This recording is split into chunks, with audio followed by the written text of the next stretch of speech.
Hello, welcome back. A bit of a row in the fashion world. Luxury brands Givenchy, Coach and Versace have had to apologise to Chinese consumers for T-shirts deemed to undermine the country's One China policy.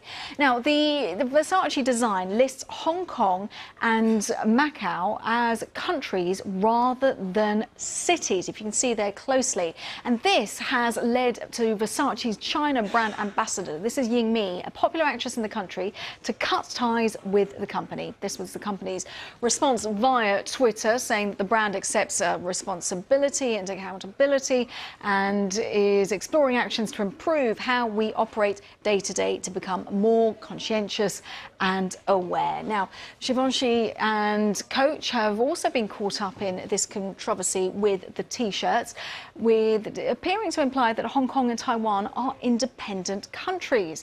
Coach's China ambassador, this is the supermodel Liu Wen, has severed her endorsement deal. The topic Coach has been trending on China's version of Twitter. It's called Weibo. It received 1.2 billion likes. Let's bring ourselves up to date with Kerry Allen, who's been monitoring all of this on social media for us. Kerry, so it's been really trending. This whole debacle has been trending on Weibo. Talk us through what's been said. Yes, it has. People always pay a lot of attention to these brands, normally American brands that are called out by China because of them showing Hong Kong or Macau or even Taiwan, which is a separate country, but the idea that they could be separate from China.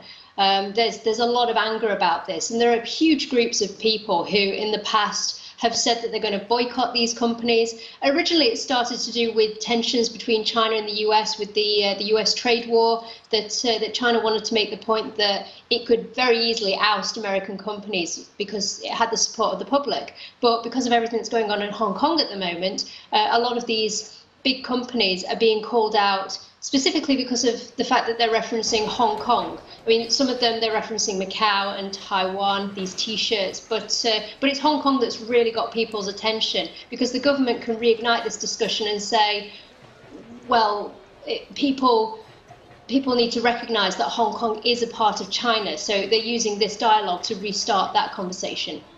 And what I found was really interesting is how quickly the brand ambassadors, these big superstars in China, how quickly they were to sever ties with these companies. This is extremely sensitive.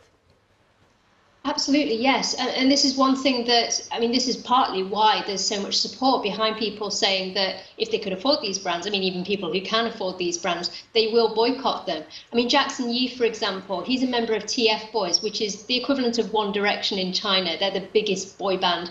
And he said that he's severing his connection with Coach, this model as well.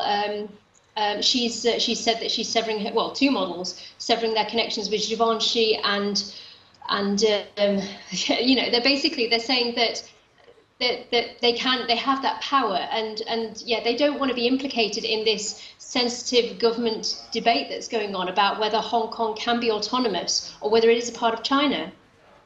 Kerry Allen, thanks so much for talking us through it. Kerry Allen there from BBC Monitoring. She looks through all the social media that happens when it comes to these kind of stories for us. So it's well worth following Kerry on social media as well, but just shows how sensitive all